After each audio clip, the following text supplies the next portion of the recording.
모양처입니다. 누구나 하나쯤은 갖고 있는 네이버 블로그죠. 저 역시도 저의 일상을 담는 용으로 20대 때부터 이 블로그를 시작을 했는데요. 실질적으로 돈을 벌기 위해 각을 잡고 블로그를 키운 건 고작 몇 년 되지 않습니다.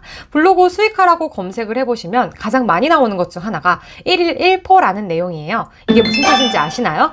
바로 1일 1포스팅, 즉 블로그에 글을 매일매일 쓴다는 거죠. 블로그를 키우려는 분들이 많이 하는 방법인데 저 역시도 이를 19년 말쯤부터 시작해서 현재까지 진행하고 있습니다. 제가 1일 1포스팅을 하게 된 건 단순히 수익화 때문은 아니었어요. 그리고 그땐 100일 프로젝트로 시작을 했거든요.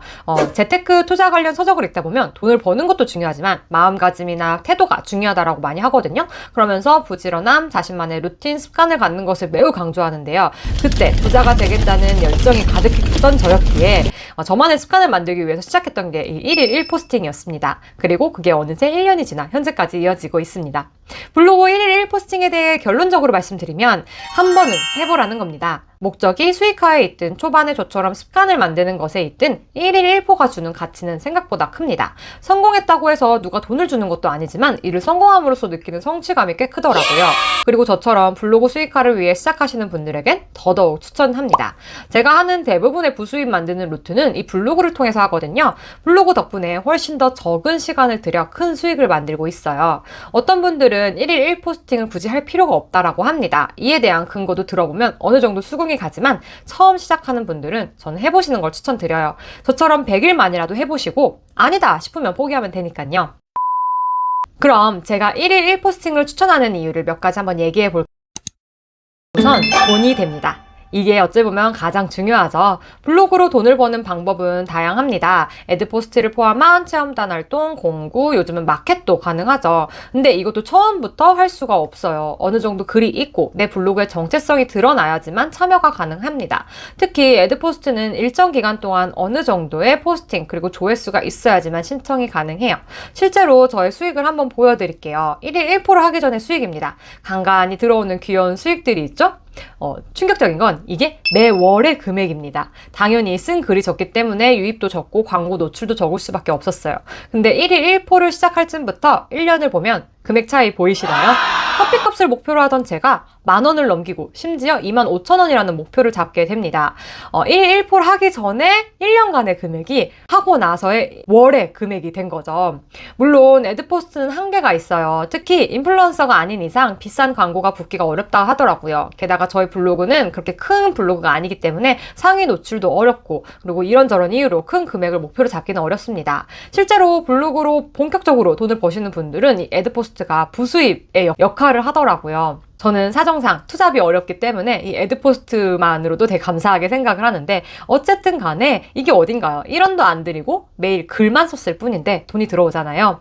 그리고 자연스레 체험단 메일이나 쪽지를 받게 돼요. 여러분들의 블로그를 통해서 체험단 신청을 할 수도 있고요. 더 나아가면 공구 진행도 해볼 수 있겠죠. 만약 남들이 궁금해하는 주제나 정보를 일관된 포스팅을 하다 보면 그와 관련된 여러분들만의 클래스를 열 수도 있고요. 어떤 방법이든 돈이 됩니다. 저 역시도 글만 쓰지 제가 직접 체험단을 신청하진 않거든요. 근데 종종 직접 연락이 오는 경우가 있어요. 메일이나 쪽지로. 그런 것들을 마다할 이유는 없으니까 받아서 하거든요. 그렇게 하다 보면 생활비를 어느 정도 절약을 할 수가 있어요. 왜냐면 애기용품도 들어오고 또 휴지라든지 제습제 이런 생필품도 들어오고요. 심지어 가전도 들어오는 경우가 있어요. 그러면 깨알같이 생활비를 절약할 수 있습니다. 두 번째로 블로그를 나의 사업수단으로 키울 수가 있어요. 이건 당연한 거죠? 신사임당님 유튜브에 나왔던 블로거님이 했던 말이에요. 어떤 주제건 50개의 글을 꾸준히 써보라고요. 그러면 거기서 어떤 결과물이 나올 수 있다 했거든요. 그렇게 하다 보면 분명히 일관된 주제가 생길 거예요. 그 주제에 맞게 블로그를 더 키울 수도 있고 또는 그와 관련된 가지치기로 블로그 주제를 만들어 갈 수 있어요.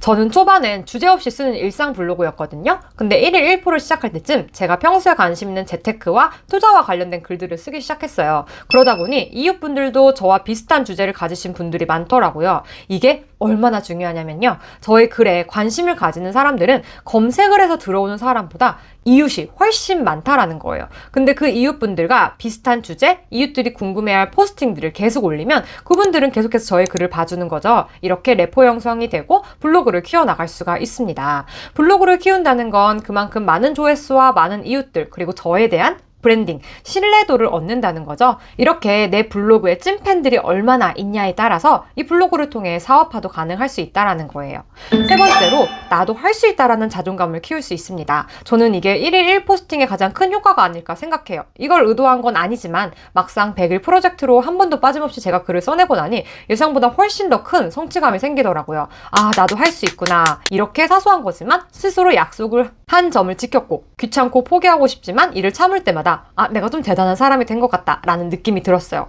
이를 토대로 다른 것도 할 수 있구나 라고 생각하며 어떤 것을 도전하는 데 있어 자신감을 얻게 되더라고요. 저는 이 블로그를 많은 사람들이 했으면 좋겠어요. 요즘 보면 모든 분야에서 양극화가 심화되는 세상인 것 같아요. 그래서 가끔 저도 현타를 맞기도 하고 에이, 해봤자 안 돼 라는 생각이 들 때도 있는데, 오히려 더 나의 가치를 발전시키고 돈을 벌 수 있는 기회는 많아졌다고 생각이 들거든요. 왜냐면 예전에는 우리가 흔히 얘기하는 대기업 전문 직종에 들어가려면 어떤 학벌이 필요했고 되게 까다로운 조건들이 있었잖아요. 그게 아니면 그만큼의 수입을 내는 게 되게 어려웠었는데, 지금은 학벌, 직장 상관없이 모두가 평등하게 돈을 벌 수 있는 기회가 되게 많아졌잖아요. 그중 하나가 바로 이 블로그라고 생각이 들거든요. 특히 육아나 그 외의 사유로 직장에 다니기 어려운 사람들이나 어린 학생들, 심지어 은퇴하신 분들 모두에게 평등한 기회가 주어지는 장이라고 생각이 듭니다. 그리고 더 접근이 쉬운 방법 중에 하나가 블로그인 것 같아요. 인스타그램이나 페이스북, 유튜브는 약간의 진입장벽이 있는 것 같아요. 이렇게 블로그에 차근차근 기록을 함으로써 이게 다 돈을 만들어내는 아이템이 되고 나의 브랜딩을 만드는 히스토리가 되는 걸 여러분들이 꼭 기억하셨으면 좋겠어요. 저도 이제 하고 있는 중이지만 1년만으로도 이렇게 느꼈으니 저보다 센스가 있고 더 많은 시간을 들이는 분들이라면 분명히 성공하실 수 있을 거예요. 어렵게 생각하지 마시고 이 영상을 보는 지금 이 순간부터 1일 1포스팅 딱 100일만 해보세요. 분명히 여러분 마음속에 그리고 경제적으로도 변화가 오는 걸 느낄 수 있을 겁니다. 그럼 오늘도 부탁해 걸으세요.